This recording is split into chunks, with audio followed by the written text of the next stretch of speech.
ये फंक्शन है basically some if S count if S का। तो बेसिकली सम इफ़ का फंक्शन यूज़ होता है कि मैं किसी भी कंडीशन के बाद अगर कुछ सम करना चाहूँ तो उसको सम इफ़ बोलते हैं। लाइक अगर ये आपके पास एक डाटा सेट मैंने शेयर किया है जिसमें मैंने जनवरी, फरवरी, मार्च, अप्रैल, मई डिफरेंट मंथ्स की जो है ना वो मैंने प्रोडक्ट वाइज डिफरेंट प्रोडक्ट्स हैं, कुछ शर्ट वाइट्स हैं, कुछ ब्लू हैं, कुछ येलो हैं, और इसी तरह कंट्रीज़ भी जो है ना वो डिफरेंट हैं, यूएसए है, यूके है।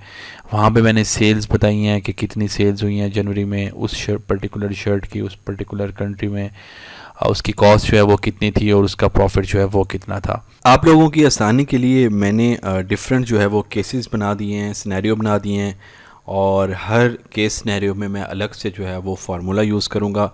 तो सबसे पहले मैं सम इफ़ जो है वो जैसे ही एंटर करूँगा, प्रेस करके मैं टैब का जो है वो बटन प्रेस करूँगा, तो आप देखेंगे कि मेरे पास 3 जो है वो क्राइटेरिया आ चुके हैं। सबसे पहले वो मुझे रेंज मांग रहा है, फिर वो क्राइटेरिया मांग रहा है, और फिर तीसरे नंबर पे वो मुझसे सम रेंज मांग रहा है।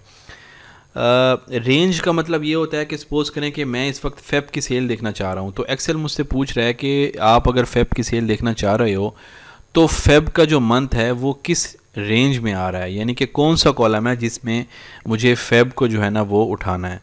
तो मैं बोलूँगा कि भाई ये जो ए कॉलम है इसमें आपके पास ये पूरी रेंज है जिसके अंदर कहीं पे भी फेब जो है ना वो आ सकता है। उसके बाद जैसे ही मैं कोमा एंटर करूंगा तो अब मेरे पास आ जाएगा दूसरा ऑप्शन जो क्राइटेरिया। तो वो एक्सेल मुझसे पूछना चाह रहा है कि आपका क्राइटेरिया क्या है, यानी आप किस मंथ की सेल मालूम करना चाह रहे हो। मैं यहाँ पे फेब पे क्लिक कर देता हूँ। उसके बाद मैं दोबारा कोमा एंटर करूँगा तो अब वो मुझसे सम रेंज पूछ रहा है कि आप सेल को सम करना चाह रहे हो, कॉस्ट को करना चाह रहे हो, या प्रॉफिट को करना चाह रहे हो। तो मैं यहाँ पे सेल्स को जो है ना वो सिलेक्ट कर लेता हूँ, अपनी ब्रैकेट जो है वो क्लोज़ करता हूँ, और आप देखेंगे कि मेरे पास जो 4512 फिगर आ गई है जो कि फेब की टोटल सेल है। उसके बाद जो है वो नेक्स्ट मेरा क्राइटेरिया है जिसमें मैंने अपने दो जो है वो क्राइटेरिया बना लिए हैं। एक तो मैं एक्सेल को ये बोल रहा हूँ कि मुझे फेब की सेल चाहिए, और दूसरा मुझे शर्ट वाइट की सेल चाहिए फेब के महीने में। तो अब जो है वो मैं इज़ इक्वल टू करूँगा। अब मैं अब की बार सम इफ़ की बजाय आप देख रहे होंगे सम इफ़ एस मेरे पास आ रहा है। मैं इसको डबल क्लिक करूँगा तो आप देखेंगे कि पहले मेरे पास जब मैं सिर्फ सम इफ़ यूज़ कर रहा था तो उस वक्त मेरे पास जो सम रेंज थी वो सबसे आखिर में थी, और मेरे पास जो क्राइटेरिया था वो सबसे पहले था।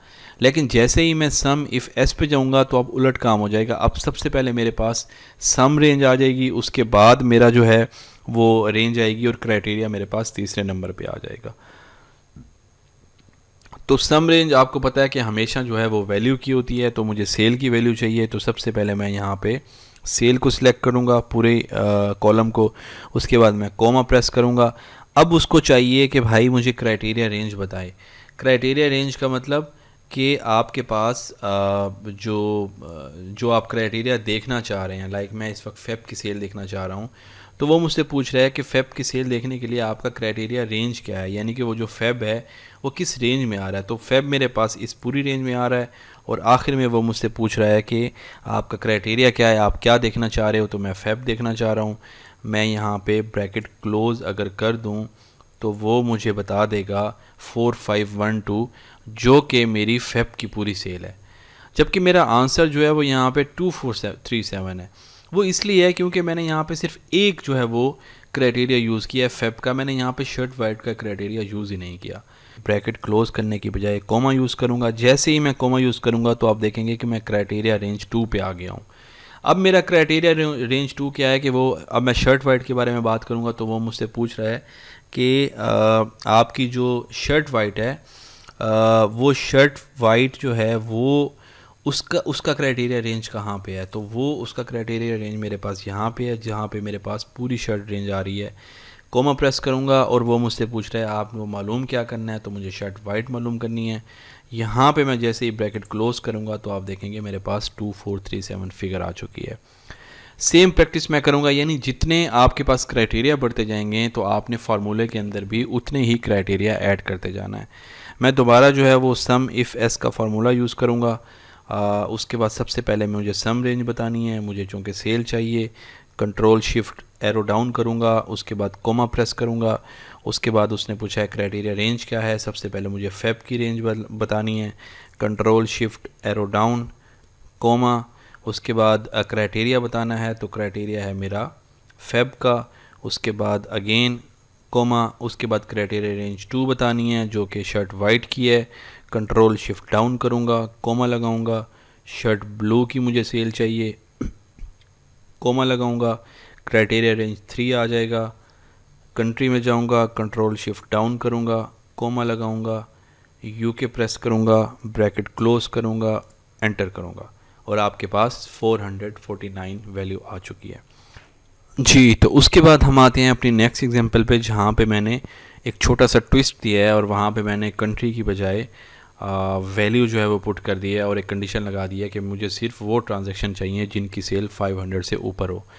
तो इस केस में मुझे क्या करना होगा, मुझे छोटा सा इसमें ट्रिक करना होगा। मैं दोबारा जो है वो सम इफ़ एस यूज़ करूँगा,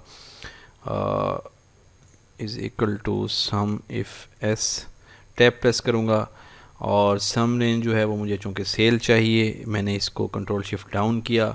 उसके बाद मुझे अपनी रेंज सिलेक्ट करनी है मंथ की, तो मैंने पूरे मंथ की रेंज सेलेक्ट कर ली, कोमा लगाऊंगा, मंथ सेलेक्ट करूंगा फेब का, फिर कोमा लगाऊंगा। शर्ट जो है वो सिलेक्ट मुझे करनी है, पूरी रेंज वो लगाऊंगा, कोमे के बाद शर्ट सेलेक्ट कर लूँगा। अब आपने देखा कि यहाँ पे एक छोटी सी चीज़ आपको मैं दोबारा रिवाइज़ करता चलूँ कि सबसे पहले हमें जो भी क्राइटेरिया देखना हो हम पहले उसकी रेंज सेलेक्ट करते हैं। लाइक अगर मुझे शर्ट का क्राइटेरिया देखना हो, शर्ट येलो का क्राइटेरिया देखना हो तो मैं पूरी शर्ट सेलेक्ट करूँगा। अगर मुझे यूके का क्राइटेरिया देखना हो तो मैं यूके और यूएसए दोनों सेलेक्ट करूँगा। अगर मुझे वैल्यू का क्राइटेरिया देखना है, लाइक यहाँ पे ग्रेटर देन 500 है, तो वैल्यू का क्राइटेरिया देखने के लिए मुझे रेंज सेलेक्ट करनी पड़ेगी पूरी सेल्स की। आप समझ रहे हैं ना, क्योंकि जैसे मैंने बताया अगर आप एक कंट्री को क्राइटेरिया बनाते हैं तो पूरी कंट्रीज़ आपको सिलेक्ट करनी पड़ेंगी। एक वैल्यू अगर आप सिलेक्ट करते हैं तो पूरी वैल्यूज़ आपको रेंज बनानी पड़ेंगी। तो यहाँ पे भी मैं कोमे के बाद क्या करूँगा, दोबारा से पूरी सेल्स की वैल्यू लूँगा, रेंज लूँगा, कोमा लगाऊँगा और अब की बार मैं greater than 500 as a criteria लूँगा। लेकिन इस क्राइटेरिया में मुझे क्या करना होगा कि मुझे ग्रेटर देन 500 लेना होगा और वो भी इन्वर्टेड कोमास में, क्योंकि ये मैं वैल्यू एज अ टेक्स्ट ले रहा हूँ।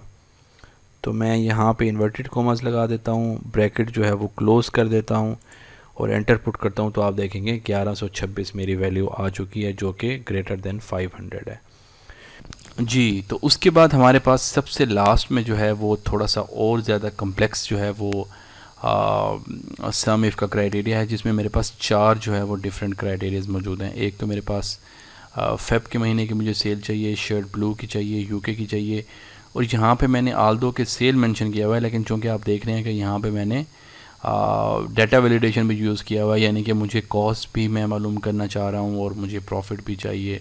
तो कुछ भी इन तीनों में से जो है ना डाटा में से मैं यहाँ पे ले सकता हूँ। तो मुझे अपनी रेंज जो है उसको डायनामिक बनाना होगा ताकि मैं अगर यहाँ डाटा वैलिडेशन से कुछ भी सिलेक्ट करूँ तो मेरे पास उसका आंसर आ जाए। अब यहाँ पे चूँकि मुझे अपनी ये जो मेरा सबसे लास्ट चौथा क्राइटेरिया है ये थोड़ा सा ट्रिकी है, क्योंकि मैं ये चाह रहा हूँ कि यहाँ पे मेरा जो भी सम इफ़ का फार्मूला लगाओ, सम इफ़ एस का फार्मूला लगाओ, तो यहाँ पे अगर मैं सेल की बजाय कॉस्ट कर दूँ तो वो मेरी पूरी जो सम की रेंज है वो मेरी सेल से शिफ्ट हो जाए कॉस्ट में। तो ऐसी सूरत हाल में मैं वैसे एक तो लुकअप जो है ना वो एक तरीका है कि जो लुकअप से मैं देखूं कि एक दफ़ा अगर वो सेल करे तो लुकअप करे कि सेल की वैल्यू क्या है, फिर उसके बाद जैसे ही कॉस्ट आए तो वो लुकअप करे कॉस्ट की वैल्यू क्या है। बट यहाँ पे जो है वो हमारे लिए प्रैक्टिकली लुकअप और लुकअप जो है वो प्रैक्टिकली यहाँ पे हमारे लिए पॉसिबल नहीं है। उसकी रीज़न ये है कि एक तो मैं यहाँ पे जो है वो कुछ भी डाटा जो है ना वो सिलेक्ट कर सकता हूँ। लाइक यहाँ पे मैंने हर जगह डाटा वैलिडेशन यूज़ किया हुआ है। लुकअप जो है वो सिर्फ आपको पता है कि लेफ़्ट से राइट की तरफ हम जा सकते हैं, राइट से लेफ़्ट की तरफ नहीं जा सकते। तो हो सकता है कि मैं अगर किसी और जगह का जो डाटा वैलिडेशन यूज़ करूँ तो वहाँ पे मेरा लुकअप जो है वो प्रैक्टिकली यूज़ नहीं होगा। ऐसी सूरत हाल में मैंने जो मेरा हमारा लुकअप वाला जो सेशन है उसके अंदर मैंने इंडेक्स एंड मैच के बारे में बहुत डिटेल से बात की हुई है। तो आप जो है वो एक दफ़ा उस लेक्चर को भी देख लें और हम यहाँ पे इंडेक्स एंड मैच का फंक्शन यूज़ करेंगे सम इफ़ के साथ। तो अगर मैं यहाँ पे आपको सम इफ़ का इफ़ एस का फार्मूला यूज़ करूँ इंडेक्स और मैच के साथ, तो मैं क्या करूँगा, मैं करूँगा is equal to sum if S और उसके बाद मैं इंडेक्स का फार्मूला यूज़ करूँगा, और इंडेक्स में मैं जो उसको अरे दूंगा वो मेरी ये वाली पूरी अरे है जो कि मेरी डाटा रेंज है, वैल्यूज़ जो मेरी आ रही हैं, यानी कि मैं इन तीनों रेंज में से कुछ भी जो है ना वो यूज़ कर सकता हूँ। उसके बाद रो नंबर जो है वो मुझे नहीं चाहिए, यहाँ पे मुझे कॉलम नंबर ज़रूर चाहिए। और कॉलम नंबर जो है वो मालूम करने के लिए एक तो तरीका है कि मैं मैनुअली बता दूँ एक्सेल को, कि सपोज़ करें कि इस केस में मेरा कॉलम नंबर सेल जो है वो कॉलम नंबर 1 में है, कॉस्ट जो है वो कॉलम नंबर 2 में है, और जो प्रॉफिट है वो कॉलम नंबर 3 में है, क्योंकि मैंने डी, ई और एफ़ 3 कॉलम ही सिलेक्ट किए हुए हैं। तो अब जो है वो मैं चूँकि सेल पे भी जा सकता हूँ, कॉलम नंबर 1 पे भी जा सकता हूँ, 2 पे भी जा सकता हूँ, 3 पे भी जा सकता हूँ। तो अगर मैं मैनुअल जो है वो कॉलम नंबर लिखूँगा तो मेरे लिए प्रैक्टिकली पॉसिबल नहीं होगा कि मैं हर दफ़ा उसको चेंज करूँ। तो अब मैं चाह रहा हूँ कि कॉलम नंबर जो है वो मेरा डायनामिकली खुद ही जो है ना वो फार्मूले से आ जाए। तो यहाँ पे मैं मैच का फंक्शन यूज़ करूँगा, और मैच का फंक्शन के लिए मैं पैरेंथेसिस ओपन करूँगा। लुकअप में वो मुझसे पूछेगा कि लुकअप वैल्यू क्या करनी है, तो मुझे सेल लुकअप करना है। लुकअप अरे मेरी कौन सी है, मुझे इन तीनों में सेल्स या जो भी यहाँ सेल्स में मेरा डाटा वैलिडेशन से डाटा आए वो इन तीनों में D3, E3 और F3 में उसको सर्च करे, और उसके बाद मैं इसको एग्जैक्ट मैच करके क्लोज़ कर देता हूँ। अब उसके बाद मेरा यहाँ पे इंडेक्स और मैच का फंक्शन ख़त्म हो गया। अब मैं दोबारा से जो है वो सम इफ एस के फंक्शन पे आऊँगा, जिसमें आप देखेंगे कि मेरे पास वो दोबारा क्राइटेरिया रेंज वन जो है वो उससे मांग रहा है। मैं दोबारा जो है वो पूरे मंथ की रेंज को सिलेक्ट करूँगा, कोमा जो है ना वो पुट करूँगा, उसके बाद फेब सिलेक्ट करूँगा, कोमा पुट करूँगा, शर्ट ब्लू की पूरी रेंज जो है वो मैं सिलेक्ट कर लूँगा, कोमा पुट करूँगा, शर्ट ब्लू सिलेक्ट करूँगा, दोबारा कोमा पुट करूँगा, कंट्री की जो मेरी पूरी लिस्ट है उसको सिलेक्ट करूँगा, कोमा पुट करके यूके पुट करूँगा और ब्रैकेट क्लोज कर दूँगा। अच्छा, यहाँ पे मैंने जो है वो चूँकि आप देख रहे हैं कि ये मेरा रो नंबर जो है ना वो मिसिंग है, तो रो नंबर चूँकि मुझे कोई चाहिए नहीं, तो मैं यहाँ पे दोबारा से जब ये पुट करूँगा कोमा, तो वो मेरे कॉलम नंबर पे शिफ्ट हो जाएगा। तो बेसिकली ये जो मैच का फंक्शन है ये मेरे कॉलम नंबर के लिए था, रो नंबर के लिए नहीं था। तो मुझे एक कोमा यहाँ पे इंसर्ट करना होगा, और अब अगर मैं एंटर करूँगा तो आप देखेंगे कि 449 मेरी वैल्यू आ चुकी है, जो कि मेरी फेब की शर्ट ब्लू की यूके की सेल्स है। अब अगर यहाँ पे मैं सेल्स की बजाय इसको प्रॉफिट करता हूँ तो आप देखेंगे कि मेरा प्रॉफिट जो है ना वो डायनामिकली 249 हो चुका है। तो इस तरह से जो है वो आप अपना इंडेक्स और मैच का फंक्शन यूज़ करके अपने डाटा वैलिडेशन से कुछ भी जो है वो अपनी रेंज डायनामिक्स बना सकते हैं, और फिर डाटा वैलिडेशन से आप जो भी क्राइटेरिया यूज़ करेंगे आपको एक्सेल उसके अकॉर्डिंगली डाटा प्रोवाइड कर देगा। नेक्स्ट जो है वो हमारा काउंट इफ़ और काउंट इफ़ एस है, बिल्कुल सेम, आलमोस्ट सेम है सम इफ़ और सम इफ़ एस से। काउंट बेसिकली वो करता है कि आपके पास कितने काउंट हैं उस पर्टिकुलर क्राइटेरिया के। लाइक यहाँ पे अगर मुझे ये पता करना है कि इस पूरी रेंज में फेब कितनी बार आया, तो मैं सिंपल काउंट का फंक्शन जो है काउंट इफ़ प्रेस करूँगा, उसके बाद पूरी रेंज दूंगा मैं जैन से लेके ये A4 से लेके A22 तक, और उसके बाद मैं उसको ये बताऊंगा J18 में फेब कि मुझे फेब बता दो कि इस पूरी रेंज में कितनी बार आया है, तो वो बता देगा कि 9 बार आया है। और इस तरह जैसे मैंने आपको ऊपर सम इफ़ एस का बताया, आप जैसे जैसे यहाँ क्राइटेरिया बढ़ाते जाएंगे वैसे वैसे आपको फार्मूले के अंदर काउंट इफ़ एस के अंदर भी अपना क्राइटेरिया बढ़ाना होगा। तो वो आपको बता देगा कि शर्ट वाइट जो है वो फेब के अंदर 5 दफ़ा आई है, शर्ट वाइट फेब में यूएसए में जो है वो 3 दफ़ा आई है। तो इस तरह से आप जैसे जैसे अपना केस बढ़ाते जाएंगे आपको क्राइटेरिया फार्मूले में भी बढ़ाना होगा।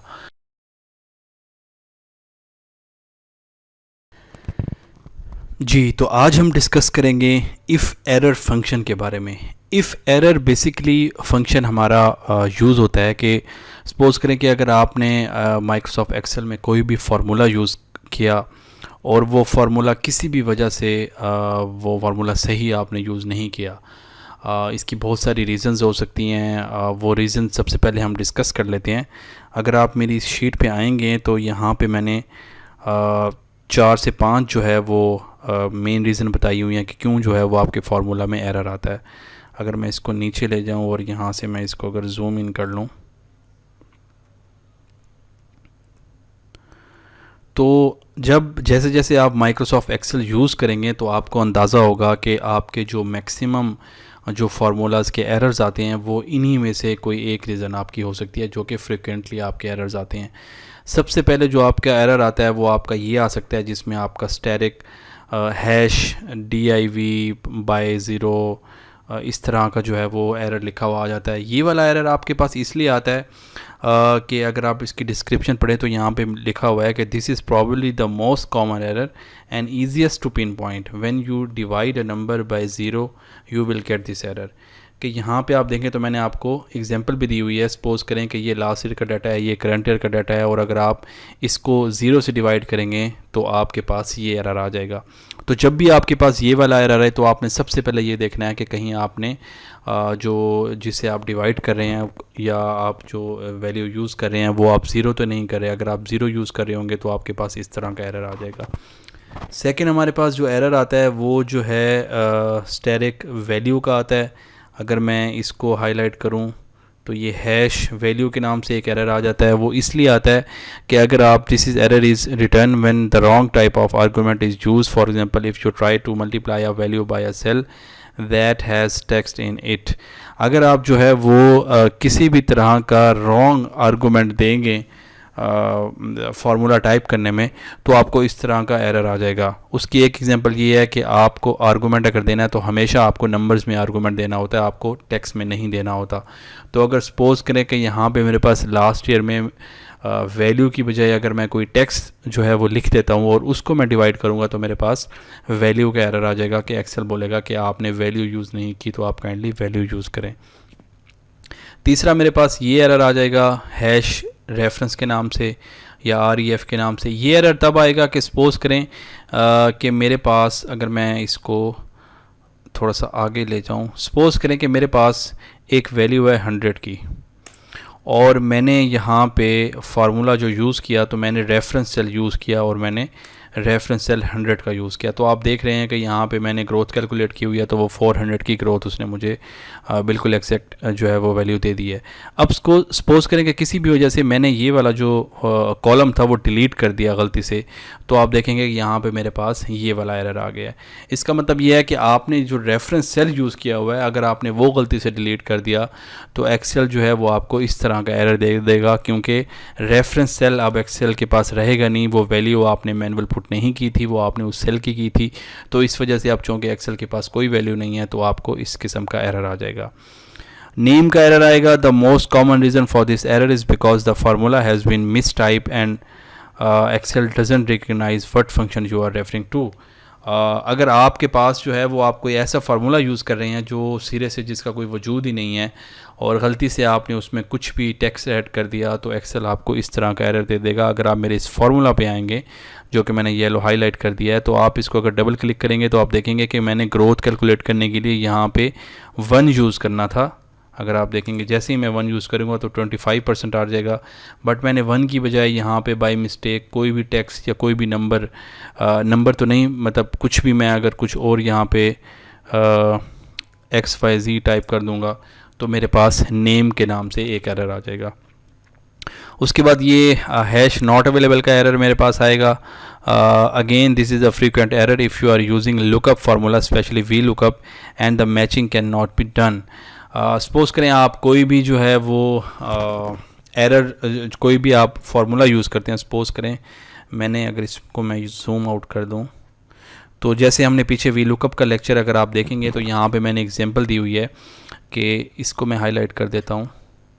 आप देखेंगे कि मेरे पास रीजन एम्प्लॉई 2 रीजन हैं, 2 एम्प्लॉयज़ हैं। अब मैं एक C एम्प्लॉई को सर्च करना चाह रहा हूँ कि क्या मेरे पास इस रेंज के अंदर C एम्प्लॉई एग्जिस्ट करता है या नहीं करता। तो अब अगर मैं VLOOKUP यूज़ करूँगा तो चूँकि मेरे पास इस लिस्ट में सिर्फ जो है वो A और B है तो एक्सेल मुझे एरर दे देगा कि ये वाला जो एम्प्लॉई है C ये नॉट अवेलेबल, ये इस पूरी रेंज में अवेलेबल नहीं है। तो ये कुछ जो है वो एरर्स आपके पास 4 से 5 टाइप के होते हैं। तो इसमें से जो एरर भी आपके पास आए तो आपने फ़ौरन समझ जाना है कि आपको अपने फार्मूले में क्या चीज़ सही करने की ज़रूरत है। अच्छा, अब सेकेंडली हमारे पास ये आ जाता है कि आप देखेंगे कि जैसे यहाँ पे मैंने एक और डाटा रेंज जो है वो आपके लिए बनाई है, और यहाँ पे अगर आप देखेंगे तो मैं इसको येलो हाईलाइट करता हूँ, यहाँ पे मैंने फॉलो अप जो है वो टेक्स्ट लिख दिया है, अब बजाय नंबर के मैंने टेक्स्ट लिख दिया है। तो आप देखेंगे यहाँ पे सेकंड नंबर वाला जो हमारा एरर था वो यही था कि अगर मैं किसी भी जगह पे टेक्स्ट यूज़ करूँगा तो मेरे पास वैल्यू का एरर आ जाएगा। अब अगर सपोज़ करें कि मैंने यहाँ पे ग्रोथ कैलकुलेट करनी है और मैंने ग्रोथ का यहाँ पे फार्मूला यूज़ किया और वो मैंने नंबर की बजाय मैंने टेक्स्ट यूज़ कर दिया, तो मेरे पास एरर के नाम से ये वैल्यू आ गई। अब मैं नहीं चाहता कि मेरे पास कोई भी किसी किस्म का जो है वो एरर मेरे जो फाइनल जो मेरी शीट है, जो मेरी फाइनल वर्किंग है उसमें रिप्रेजेंट हो, क्योंकि सम टाइम जो है वो इतना प्रेजेंटेबल नहीं होता वो एरर दिखाना। सपोज़ करें कि अगर मैं यहाँ पे यही शीट अगर मैं इसका प्रिंट आउट लेके अपनी सीनियर मैनेजमेंट के पास जाऊँगा तो वो ये होगा कि चलें इस केस में तो मेरी गलती है कि मैंने यहाँ पे टेक्स्ट यूज़ कर दिया है, लेकिन अगर इस केस में यहाँ पे आप देखेंगे कि ये नॉट एप्लीकेबल वाला एरर है, जिसमें सी के आगे मैं नहीं चाहता कि जब मैं फाइनल शीट लेके जाऊँ तो सी के आगे नॉट एप्लीकेबल वाला एरर आ जाए। तो अब मैंने उस एरर को कैसे जो है वो ख़त्म करना होगा। एरर ख़त्म नहीं होगा बल्कि एरर का जो रिज़ल्ट होगा वो ख़त्म हो जाएगा। जैसे सपोज़ करें कि अगर मैं यहाँ पे क्या करूँगा कि इस एरर को अगर मैंने एरर के रिज़ल्ट को अगर मैंने ख़त्म करना हो तो मैं सिंपल क्या करूँगा कि मैं उस फार्मूले में मैं पहले इफ़ एरर लगा दूँगा और फार्मूले के बाद जो है वो मैं आपको करके बताता हूँ। मैं क्या करूँगा, मैं सबसे पहले मैं यहाँ पे ग्रोथ कैलकुलेट कर लेता हूँ, is equal to this one divide by this one, bracket close करूँगा, -1 यहाँ पे ब्रैकेट ओपन। तो आप देखेंगे मेरे पास ये फार्मूला जब मैंने यूज़ किया तो मेरे पास एरर आ गया। अब इस एरर को अगर मैं इस एरर को के रिज़ल्ट को ख़त्म करना चाहता हूँ, यानी मैं चाहता हूँ कि इस मेरे जब भी मेरे पास किसी भी सेल में एरर का जो है वो आइकन आए, एरर का साइन आए, तो वो वाला साइन एक्सेल शो ना करवाए। तो उसके लिए मुझे क्या करना होगा, मुझे सबसे पहले ब्रैकेट से पहले इफ़ एरर टाइप करना पड़ेगा और उसके बाद जो है वो मुझे, आपने देखा जैसे ही मैंने इफ़ एरर टाइप किया तो अब वो एक्सेल मुझसे पूछ रहा है कि इसकी वैल्यू क्या है। तो मैंने उसको वही जो मेरा फार्मूला था, अब मैं सिंपल एक चेंज करूँगा कि पहले मेरा फार्मूला यहाँ पे मेरी ब्रेंथेसिस क्लोज हो रही थी, इसको मैं जो है वो यहाँ पे क्लोज करने की बजाय यहाँ पे मैं एक कोमा जैसे ही ऐड करूँगा तो आप देखेंगे मेरे पास ये हाईलाइट हो गया सेकेंड आर्गूमेंट जिसमें लिखा हुआ है वैल्यू इफ़ एरर। मतलब एक्सेल मुझसे पूछ रहा है कि अगर आपके फार्मूले में एरर हुआ तो मैं आपको क्या शो करवाऊँ। यहाँ पे आपने जो भी शो करवाना हो आप उसको शो करवा सकते हैं। सपोज़ करें कि मैं यहाँ पे टेक्स्ट लिख देता हूँ कि फार्मूला एरर, यहाँ पे मैं डबल कोमास लगाऊंगा ताकि चूँकि मैं टेक्स्ट लिख रहा हूँ फार्मूले में, और यहाँ पे मैं ब्रैकेट को क्लोज़ कर दूँगा।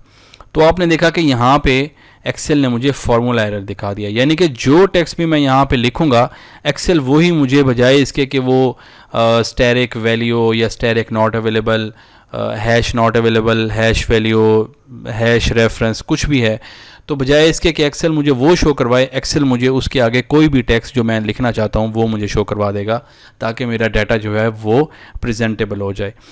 तो आप इस तरह से देख रहे हैं कि मैंने यहाँ पे यही इफ़ एरर का फार्मूला यूज़ किया और मैंने ड्रैग कर दिया। तो अब जहाँ कहीं भी सपोज़ करें कि मेरे पास ये देखें यहाँ पे अब क्या हुआ कि नेगेटिव 100% मेरे पास शो हो रहा है, क्योंकि यहाँ पे मेरे पास मैंने करंट ईयर में कोई डाटा ही नहीं लिया, मैंने करंट ईयर में जो है वो ब्लैंक लिया है। तो एक्सेल ने जो है वो यहाँ पे मुझे उसकी जगह भी ब्लैंक शो कर दिया, क्योंकि मैंने यहाँ पे आप देखेंगे तो मैंने 2 स्टैरिक की जगह ब्लैंक जो है वो यूज़ किया है। लाइक मैं अगर यहाँ पे आपको करके बताऊँ, मैं चाहता हूँ कि टेक्स्ट लिखा हुआ ना आए बल्कि ब्लैंक आ जाए, तो मैं क्या करूँगा, यहाँ पे डबल मैंने यहाँ पे इन्वर्टेड कोमास लगाया, उसके बाद मैं यहाँ पे एक स्पेस ऐड करूँगा, या अगर स्पेस ऐड नहीं करनी तो आप यहीं पे ही इन्वर्टेड कोमास दोबारा जो है वो एंटर करेंगे। और अगर आप इस दफ़ा एंटर करेंगे तो आप देखेंगे, अगर आप फार्मूला बार में जाके देखेंगे तो यहाँ पे फार्मूला आ रहा है, लेकिन जो आपका रिज़ल्ट है यहाँ पे कोई फार्मूला किसी किस्म का कुछ नहीं आ रहा, क्योंकि मैंने आर्गूमेंट दिया हुआ था जिसमें मैंने उसको खाली रहने दिया और सिंपल 2 स्टैरिक जो है वो लगाए। इसका मतलब है कि मैं चाहता हूँ कि मेरे जो इन्वर्टेड कोमास है इसमें किसी किस्म का कुछ लिखा हुआ ना आए, जस्ट वो ब्लैंक सेल आ जाए। तो आपको नॉर्मली जो है वो आप अपना जो भी फार्मूला यूज़ करते हैं तो आप उसमें उसके स्टार्ट में इफ़ एरर का जो है वो फंक्शन यूज़ कर लेते हैं, ताकि अगर इन केस किसी भी वजह से कोई फार्मूले का एरर आए तो आपके पास बजाय एरर के रिज़ल्ट के आपके पास कोई भी टेक्स्ट जो आप लिखें वही लिखा हुआ आ जाए। तो इससे आपका बेसिकली डाटा जो है वो बहुत ज़्यादा प्रेजेंटेबल हो जाता है।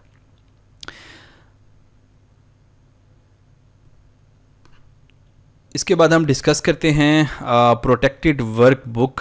एक कॉन्सेप्ट है कि आपने अपनी एक्सेल की जो भी फाइनल वर्किंग की होगी, अगर आप उसको प्रोटेक्ट करना चाहते हैं, अगर आप ये चाहते हैं कि आप जिसको भी शेयर करें आप वो इसमें किसी किस्म की कोई तब्दीली ना कर सके, आप चाहते हैं कि मैं पूरी वर्क बुक में कोई तब्दीली ना कर सके, आप चाहते हैं कि सिर्फ एक वर्कशीट में कोई तब्दीली ना कर सके, अगर आप चाहते हैं कि सिर्फ किसी सेल पे जो है वो तब्दीली ना कर सके, तो बहुत सारे ऑप्शन हैं। मैं आपके साथ जो है वो तमाम ऑप्शन बारी बारी डिस्कस करूंगा जो कि मैक्सिमम यूज़ होंगे आपकी जो एक्सेल की शीट है उसकी प्रोटेक्शन के लिए। तो सबसे पहले अगर हम डिस्कस करते हैं कि अगर आप चाहते हैं कि मेरी ये पूरी जो वर्क बुक है जो कि प्रपोज कोर्स आउटलाइन के नाम से है, अगर मैं चाहता हूं कि इसके किसी भी वर्कशीट में कोई बंदा किसी किस्म की तब्दीली ना कर सके, तो आपको क्या करना होगा, आपको सिंपल जो है वो रिव्यू टैब में जाना होगा और यहाँ पे प्रोटेक्ट वर्क बुक के नाम से एक ऑप्शन आ रहा है। अगर आप इसको रीड आउट करेंगे तो वो बोलता है कि keep others from making structural changes to your workbook such as moving, deleting, adding sheet. मतलब कि जब आप इसको प्रोटेक्ट कर लेंगे तो फिर कोई भी आपकी शीट को डिलीट नहीं कर सकता, मूव नहीं कर सकता, डाटा ऐड नहीं कर सकता। मैं आपको करके बताता हूँ। अगर आप यहाँ पे अच्छा एक चीज़ मैं आपको बताता चलूँ कि बाय डिफ़ॉल्ट एक्सेल के तमाम जो सेल्स हैं वो लॉक होते हैं। आपको अगर ये कंफर्म करना हो तो आप इसको यहाँ पे बिल्कुल कॉर्नर में अगर आप क्लिक करेंगे तो पूरी शीट आपकी सिलेक्ट हो जाएगी, या आप कंट्रोल ए अगर करेंगे तो भी आपकी पूरी शीट सिलेक्ट होगी। और अगर आप कंट्रोल 1 जो है वो क्लिक करें तो आप देखेंगे कि यहाँ पे अच्छा यहाँ पे अगर आप देखेंगे तो यहाँ पे ये जो साइन आ रहा है ये एक छोटा सा बॉक्स है, इसका साइन आ रहा है। छोटा सा बॉक्स के साइन का मतलब ये होता है कि आपके इस वक्त कुछ सेल जो हैं वो लॉक हैं, कुछ सेल जो है वो अनलॉक हैं। मैं चूँकि ऑलरेडी इस शीट पे मैंने कुछ जो है वो सेल्स को मैंने लॉक किया हुआ है, इस वजह से वो ये एरर शो कर रहा है। तो मैं अगर आप इसको देखिएगा इस वक्त ये छोटा सा बॉक्स है, लेकिन अगर मैं इसको कम्प्लीटली तमाम सेल्स को जो है मैं अनलॉक कर देता हूँ, नहीं यार,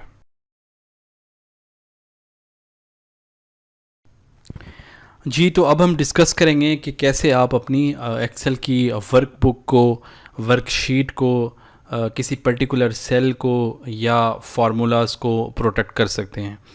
तो अगर आप चाहते हैं कि आपकी पूरी बुक जो है, वर्कबुक जो है, जैसा कि ये वर्कबुक इस वक्त मेरे पास जो ओपन है ये प्रपोज कोर्स आउटलाइन के नाम से है। अगर मैं चाहता हूँ कि मैं इस पूरी वर्कबुक को जो है वो मैं प्रोटेक्ट कर लूँ, तो सबसे पहले मुझे क्या करना होगा, मुझे यहाँ पे रिव्यू के टैब में जाना होगा और यहाँ पे जाके आप देख सकते हैं कि प्रोटेक्ट वर्कबुक के नाम से एक ऑप्शन मेरे पास आ रहा है। तो यहाँ पे जो है वो मैंने ऑलरेडी इसका पासवर्ड सेट किया हुआ था। मैं दोबारा प्रोटेक्ट पे जाऊँगा तो वो मुझसे पूछेगा कि आपको इसका क्या पासवर्ड सेट करना है। तो सपोज़ करें मैं 1 2 3 पासवर्ड सेलेक्ट करता हूँ तो वो मुझसे दोबारा कंफर्म करेगा, मैं दोबारा एंटर करूँगा तो ये मेरी वर्कबुक इस वक्त प्रोटेक्ट हो चुकी है। प्रोटेक्टेड वर्कबुक होने की एक निशानी ये है कि आप देखेंगे कि यहाँ पे मेरे पास जो प्रोटेक्ट वर्कबुक है ये ऑप्शन इस वक्त इनेबल आ रहा है। अगर आपने इसको ख़त्म करना हो, आप दोबारा इसे प्रेस करें तो वो आपसे पासवर्ड मांगेगा। तो अब आपने 1 2 3 जैसे ही दिया तो आप देखेंगे कि ये इनेबल इस वक्त ऑप्शन जो है वो ख़त्म हो चुका है। उसके अलावा अगर आप चाहते हैं कि किसी पर्टिकुलर वर्कशीट को आप जो है वो प्रोटेक्ट करें रादर देन कि आप पूरी वर्कबुक को प्रोटेक्ट करें, तो आप उस शीट को ओपन करें जिसको आप प्रोटेक्ट करना चाह रहे हैं। सपोज़ करें मैं शीट नंबर 18 को जो इस वक्त मेरे पास ओपन है, अगर मैं सिर्फ इसको प्रोटेक्ट करना चाह रहा हूं तो मैं प्रोटेक्ट शीट पे जाऊंगा और अब की बार वो मुझसे वही पासवर्ड पूछेगा और यहाँ पे ऑप्शन जो सिलेक्ट हुए हैं वो है select locked cell, select unlocked cell. बहुत सारे नंबर ऑफ़ ऑप्शन हैं कि आप उसमें से पर्टिकुलर उसको बता सकते हैं कि आप किन किन चीज़ों से प्रोटेक्शन चाह रहे हैं। इसमें डिफरेंट ऑप्शन है कि आप चाह रहे हैं कि कोई भी किसी किस्म की फॉर्मेट जो है वो ना कर सके, कोई इंसर्ट ना कर सके, कोई हाइपरलिंक इंसर्ट ना कर सके। तो बहुत सारे ऑप्शन हैं, जो ऑप्शन आपको आपकी सिचुएशन के मुताबिक ज़रूरी होगा आप उसको चेक कर लें और उसके बाद इसको प्रोटेक्ट कर लें। मैं इसको 1 2 3 अगेन पासवर्ड देता हूँ, ओके करूँगा, दोबारा से 1 2 3 पासवर्ड कंफर्म करूँगा और इस वक्त आप देखेंगे तो मैंने जैसे ही डबल क्लिक किया तो मेरी ये पूरी जो शीट है ये मेरी इस वक्त प्रोटेक्ट हो चुकी है। अगर मैं यहाँ पे जाके इसको डिलीट करता हूँ तो आप देखेंगे कि मेरे पास डिलीट का ऑप्शन जो है वो इस वक्त इनेबल नहीं है। इसका मतलब है ये मेरी शीट प्रोटेक्टेड है। मैं दोबारा इसको अनप्रोटेक्ट करूँगा, इसको क्लिक करूँगा, वो मुझसे पासवर्ड मांगेगा, 1 2 3 प्रेस करूँगा और अब आप देखेंगे ये दोबारा से मैं कुछ भी इस पर लिख सकता हूँ। उसके बाद आप चाहते हैं कि अगर सिर्फ कुछ बजाय इसके कि पूरी वर्कबुक को आप लॉक करें, प्रोटेक्ट करें या आप किसी वर्कशीट को प्रोटेक्ट करें, आप चाहते हैं कि सिर्फ कुछ नंबर ऑफ़ सेल्स जो है ना वो मैं लॉक करना चाहता हूँ। सपोज़ करें कि मैं इस एरिया को हाईलाइट कर लेता हूँ और इसको मैं येलो कलर कर देता हूँ। तो अगर आप सिर्फ इस एरिया को जो है वो लॉक करना चाहते हैं और आप ये चाहते हैं कि इस एरिया में कोई भी किसी किस्म की एडिशन, सब्ट्रैक्शन, रिमूव, इंसर्ट या एडिटिंग ना कर सके, तो उसका तरीकाकार ये होगा कि आपको सबसे पहले अच्छा एक बात मैं आपको और बताता चलूँ कि बाय डिफ़ॉल्ट आपकी पूरी जो वर्क शीट होती है वो लॉक्ड होती है। उसका तरीकाकार मालूम करने का ये है कि आप कंट्रोल ए यानी सिलेक्ट ऑल प्रेस करेंगे और उसके बाद कंट्रोल 1 प्रेस करेंगे, यानी कि फॉर्मेट सेल कंट्रोल 1 अगर आप नहीं प्रेस करना चाहते तो आप यहाँ पे होम टैब में देखेंगे तो जर्नल पे क्लिक करेंगे, जर्नल के साथ एक छोटी सी बार बनी हुई है उस पर क्लिक करेंगे तो आपके पास सबसे लास्ट में मोर नंबर फॉर्मेट का ऑप्शन भी आ रहा है। अगर आप इसको क्लिक करेंगे तो आपके सामने जो है वो एक विंडो ओपन हो जाएगी। उसके अलावा एक तीसरा तरीकाकार ये है कि आप जो नंबर का ग्रुप है होम टैब में देखेंगे तो साइड पे छोटा सा जो आपके पास लॉन्च बटन आ रहा है, अगर आप इसको क्लिक करेंगे तो भी फॉर्मेट सेल ओपन हो जाएगा। सबसे लास्ट में आप देखेंगे तो यहाँ पे लॉक्ड पे चेक आ रहा है। इसका मतलब है कि बाय डिफ़ॉल्ट आपके तमाम सेल जो है ना वो लॉक होते हैं और अगर आप चाह रहे हैं कि सिर्फ कोई पर्टिकुलर सेल आप लॉक करें बजाय इसके कि पूरी शीट को लॉक करें, तो सबसे पहले तो आप पूरी शीट को अनलॉक कर देंगे। अब उसके बाद आपने जो सेल्स लॉक करने हो या प्रोटेक्ट करने हो आप उनको सिलेक्ट करें। मैं येलो वाला एरिया जो है वो इसको सिलेक्ट करता हूँ, मैं दोबारा कंट्रोल 1 प्रेस करूँगा और अब की बार मैं उसको दोबारा से लॉक कर दूँगा। लॉक करने के बाद जो है वो मैं एक छोटा सा और स्टेप जो है वो रहता है, वो अगर मैं दोबारा रिव्यू टैब पे आऊँगा और मैं दोबारा प्रोटेक्ट शीट पे जाऊँगा और मैं यहाँ पे 1 2 3 प्रेस करूँगा और यहाँ पे भी 1 2 3 प्रेस करूँगा तो आप देखेंगे कि अब अगर मैं इस एरिया में जहाँ पे मैंने जो लॉक किया हुआ है इसे अगर डबल क्लिक करूँगा तो मेरे पास कोई भी ऑप्शन नहीं आएगा, मैं यहाँ पे कुछ भी राइट नहीं कर सकता। लेकिन अगर यहाँ पे मैं उसके बाहर इस येलो एरिया के बाहर जो है वो कुछ भी टाइप कर सकता हूँ, लेकिन अगर मैं येलो एरिया के अंदर रह के कुछ टाइप करूँगा तो मेरे पास एरर आ जाएगा कि मुझे इजाज़त नहीं है एक्सेल की तरफ से कि मैं इस येलो एरिया के अंदर कुछ भी एडिशन कर सकूं, एडिटिंग कर सकूं। तो मेरे पास सिर्फ ये येलो वाला एरिया जो है ना वो प्रोटेक्ट हो जाएगा। मैं दोबारा इसको अनप्रोटेक्ट करूंगा, दोबारा मैं इसको 1 2 3 का ऑप्शन दूंगा और मैं एंटर कर दूंगा। तो अब आप दोबारा से इसके अंदर अगर कुछ लिखना चाहें तो आप इसमें बआसानी लिख सकते हैं। चौथा एक ऑप्शन ये है कि सपोज़ करें कि मेरे पास कुछ नंबर्स हैं, मैं यहाँ पे 11 12 13 और यहाँ पे मैं फार्मूला सम का यूज़ करता हूँ। आल्ट इज इक्वल टू मैंने की प्रेस की और एंटर प्रेस कर दिया तो मेरे पास जो है वो सम का जो है वो फार्मूला आ चुका है। तो सपोज़ करें कि अब मैं अगर ये चाहता हूँ कि इसकी मैं सबसे पहले ये कलर जो है ये ख़त्म कर देता हूँ। सपोज़ करें कि मैं अब ये चाहता हूँ कि मेरा ये जो डाटा है इसको मैं थोड़ा जूम इन भी कर देता हूँ आपके आसानी के लिए। तो सपोज़ करें कि मैं चाहता हूँ कि ये जो मेरा जहाँ पे मैंने सम यूज़ किया हुआ है 36 का, तो जहाँ पे भी मेरे पास फार्मूला यूज़ हुआ है उस फार्मूले को किसी भी तरह से एक्सेल जो है वो प्रोटेक्ट करे और उसमें किसी किस्म की तब्दीली ना हो। सपोज़ करें मैं एक फार्मूला यहाँ पे भी यूज़ कर लेता हूँ, this one multiply by this one. तो एक मेरा फार्मूला जो है वो यहाँ पे भी यूज़ हो चुका है। तो अब अगर मैं चाहता हूं कि मैं 374 को भी प्रोटेक्ट करूं और 36 को भी प्रोटेक्ट करूं क्योंकि ये दोनों मेरे फार्मूला की फ़िगर्स हैं, तो उसके लिए मुझे क्या करना होगा? अगेन उसके लिए मुझे सबसे पहले जो है वो यहाँ पे मैं फॉर्मेट सेल में जाऊंगा और अब आप देखेंगे कि यहाँ पे मेरे पास चेक की बजाय एक छोटा सा जो है वो बॉक्स का साइन आ गया। बॉक्स के साइन का ये मतलब है कि मेरे पास इस वक्त कुछ सेल जो है वो मेरे पास लॉक्ड हैं, कुछ जो है वो मेरे पास अनलॉक्ड हैं। जैसे अभी हमने प्रीवियस एग्जांपल में मैंने आपको करके बताया था कि अगर हमने सिर्फ formatted cell yellow highlight area वाले को मैंने जो है वो लॉक किया था और मेरे उसके अलावा बाकी तमाम जो सेल्स थे वो अनलॉक रह गए थे, तो इस वक्त इस शीट के अंदर कुछ सेल मेरे लॉक्ड हैं, कुछ सेल मेरे जो है वो अनलॉक्ड हैं। इस वजह से वो टिक के निशान की बजाय एक छोटा सा एक मुझे डॉट सा दे रहा है, जिसका मतलब है कि मेरे जो तमाम सेल्स हैं वो लॉक नहीं हैं। तो सबसे पहले तो मैं क्या करूँगा कि मैं इसको तमाम सेल्स को जो है ना वो मैं अनलॉक कर दूँगा, ताकि मैं दोबारा से सिर्फ अपने फार्मूले वाले एरिया को लॉक कर सकूँ। अनलॉक करने का तरीका ये है कि मैं सबसे पहले इसमें से लॉक को जो है वो हटा दूंगा और मैं ओके करूंगा। तो अब अगर मैं कंट्रोल 1 करूं तो मेरे पास तमाम जो है वो सेल अनलॉक हो चुके हैं। अब मैं क्या करूंगा कि मैं यहाँ पे जाऊंगा फाइंड एंड सर्च में, यहाँ पे मैं कंट्रोल गो टू स्पेशल पे जाऊंगा और यहाँ पे मेरे पास एक ऑप्शन है फार्मूलाज का। मैं जैसे ही फार्मूला जो है वो ओके करूँगा तो मेरे पास जितने भी इस पूरी शीट में फार्मूला होंगे सिर्फ वो हाईलाइट हो जाएंगे। आपने देखा मैंने जैसे ही ओके किया तो इस वक्त मेरे पास, आप अगर ये देखेंगे 3 नंबर रो को देखेंगे और 6 नंबर रो को देखेंगे तो दोनों जो है वो हल्की सी हाईलाइट हो चुकी हैं। इसका मतलब है कि एक्सेल ने जहाँ जहाँ पे भी फार्मूला यूज़ हुआ है उसको हाईलाइट करके दे दिया है कि ये वाले मेरे जो 2 सेल हैं ये इनमें फार्मूला यूज़ हुआ है। अब मुझे इनको जो है वो चूँकि प्रोटेक्ट करना है या इनको लॉक करना है तो मैं क्या करूँगा, अगेन कंट्रोल 1 प्रेस करूँगा और इनको जो है वो लॉक कर दूँगा, ओके करूँगा और दोबारा से मैं जो है वो रिव्यू टैब में जाऊँगा और प्रोटेक्ट शीट में जाके मैं दोबारा से 1 2 3 यूज़ करूँगा, 1 2 3 अगेन यूज़ करूँगा। अब अगर आप देखेंगे तो मेरी पूरी शीट जो है मैं कहीं पे भी क्लिक करूँ तो मैं आराम से कर सकता हूँ, लेकिन अगर मैं जैसे ही इस सम वाले ऑप्शन पे क्लिक करूँगा तो मेरा ये लॉक हो चुका है।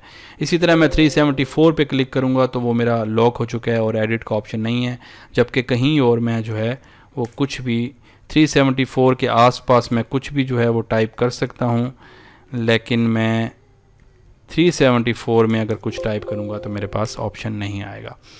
तो इस तरह से जो है वो आप अपनी पूरी शीट में किसी भी जगह पे जहाँ जहाँ पे भी आपके मल्टीपल फार्मूला यूज़ हुए हैं तो आप वहाँ से जैसे मैंने आपको ऑप्शन बताया वहाँ जाके आप उसको अपनी जो पूरी शीट है जो कुछ आप चाहते हैं आप उसको प्रोटेक्ट या अनप्रोटेक्ट कर सकते हैं। जी, तो नेक्स्ट हम डिस्कस करेंगे कि अगर जो है वो सेल ब्लैंक होगा तो आप कैसे जो है वो उसको हाईलाइट करेंगे। ब्लैंक सेल को हाईलाइट करने के एक से ज़्यादा तरीके हैं और उसमें से जो आसान तरीके हैं वो मैं आपके साथ जो है वो डिस्कस करूँगा। हम जो है यहाँ पे इफ़ का फंक्शन भी यूज़ कर सकते हैं। अब पहला ऑप्शन हमारे पास ये है कि मैं सिंपल जो है वो एक्सेल को बोल दूँ कि भाई इफ़ अगर जो है ये A2 is equal to blank, blank के लिए आपको पता है कि मैं 2 इन्वर्टेड कॉमास यूज़ करूँगा। अगर ये ब्लैंक हो तो आप बोल दो येस, अगर ना हो तो आप बोल दो नो। ठीक है, तो इसको आप ड्रैग करेंगे तो एक्सेल ने आपको बता दिया कि जी सिर्फ जो है वो ये वाले ब्लैंक सेल हैं, ये 2 सेल, बाकी सारे उसने नो कर दिए। दूसरा मेरे पास ऑप्शन ये है कि मैं इस ब्लैंक का ऑप्शन यूज़ करूं। इस ब्लैंक अगर मैं सिंपल यूज़ करूं तो इसका मतलब ये होता है कि अगर वो ब्लैंक होगा तो वो मुझे ट्रू दे देगा और अगर ब्लैंक नहीं होगा तो वो मुझे फॉल्स दे देगा। ठीक है, ये ब्लैंक है और जहाँ पे ब्लैंक आएगा वो मुझे ट्रू कर देगा, जहाँ नहीं होगा वहाँ पे फॉल्स कर देगा। तो मैं एक्सेल को जो है वो ये भी बोल सकता हूँ कि अगर जो है ये ट्रू हो तो आप मुझे येस दे दो और अगर ये ट्रू ना हो तो आप मुझे नो दे दो। यानी कि मैं इसी फंक्शन से पहले अगर इफ़ यूज़ कर लूँ, इफ़ मैंने बोला कि अगर ये ट्रू हो तो मुझे येस दे दो वरना मुझे नो दे दो। ठीक है, तो आप जो है वो इस तरीके से भी यूज़ कर सकते हैं, सेम वही जो है वो आपको आंसर मिलेगा। तीसरे नंबर पे मेरे पास ये ऑप्शन है कि मैं आपको पता है कि वो मैंने आपसे नॉट इक्वल टू का ऑप्शन भी डिस्कस किया था, तो मैं कहता हूँ कि भाई इफ़ दिस वन, सपोज करें this one not equal to blank, मैं कहता हूँ कि अगर ये ब्लैंक के इक्वल नहीं है यानी कि इसमें कोई ना कोई वैल्यू है, तो आपने क्या करना है, आपने इसको मल्टीप्लाई कर देना है इसके साथ, ठीक है। तो उसने मल्टीप्लाई कर दिया, ब्लैंक नहीं। अब जहाँ पे वो ब्लैंक होगा तब वो मुझे क्या करेगा, फॉल्स कर देगा। तो मुझे डेफिनेटली यहाँ पे कोई ना कोई ऑप्शन देना पड़ेगा कि भैया अगर ये आपके पास हो वैल्यू हो तो मुझे ये दे दो, अदरवाइज़ आपने उसको ब्लैंक ही रखना है। तो यहाँ पे मैं ब्रैकेट को हटा के पैरेंथेसिस यहाँ पे ले लूँगा, और जैसे ही मैं एंटर करूँगा और इसको ड्रैग करूँगा तो आप देखेंगे कि फॉल्स हट जाएगा, क्योंकि अब मैंने उसको लास्ट ऑप्शन में दे दिया है कि मुझे फॉल्स ट्रू कुछ नहीं चाहिए, मुझे जस्ट वहाँ पे ब्लैंक चाहिए। उसके बाद अगर आपके पास एक पूरी रेंज है और इस रेंज में आपके पास जो है वो बहुत सारे जो है वो ब्लैंक सेल हैं, तो आप इनको कैसे ख़त्म करेंगे। मैं सबसे पहले इसको रिमूव कर देता हूँ। बेसिकली ये कंडीशनल फॉर्मेटिंग से भी हो जाएंगे। आप कंडीशनल फॉर्मेटिंग जो है वो इसको ओपन करेंगे। कंडीशनल फॉर्मेटिंग का टॉपिक मैंने बहुत डिटेल से डिस्कस किया है, तो आप वहाँ से भी जाके इसकी जो मज़ीद डिटेल है वो आप हासिल कर सकते हैं। तो मैं हाईलाइट सेल पे जाऊँगा, यहाँ पे मैं रूल पे जाऊँगा और यहाँ पे मैं कंटेन में जाके आप देखेंगे यहाँ पे सेल वैल्यूज़ आ रहा है डिफरेंट। अगर मुझे सपोज़ करें कि ब्लैंक हाईलाइट करना है और उसको मुझे कोई फॉर्मेट करना है, तो मैं ये कलर दे देता हूँ और मैं इसको ओके कर देता हूँ, तो वो मुझे तमाम जो ब्लैंक सेल हैं वो हाईलाइट कर देगा। इसके अलावा जो है अगर मैं मैनेज रूल पे जाऊँ और इसको मैं एडिट करूँ, तो आप देख सकते हैं कि मेरे पास और भी कई ऑप्शन है। लाइक मैं यहाँ पे अगर कहीं डेट आ रही है मैं उसको हाईलाइट करना चाहूँ, अगर एरर आ रहा है कहीं पे मैं सिर्फ एरर को हाईलाइट करना चाहूँ, नो एरर अगर कहीं पे आ रहा है मैं उसको हाईलाइट करना चाहूँ, तो डिफरेंट मेरे पास ऑप्शन मौजूद हैं। तो जो आपकी ज़रूरत होगी आप उसके हिसाब से यहाँ से उसको हाईलाइट कर सकते हैं।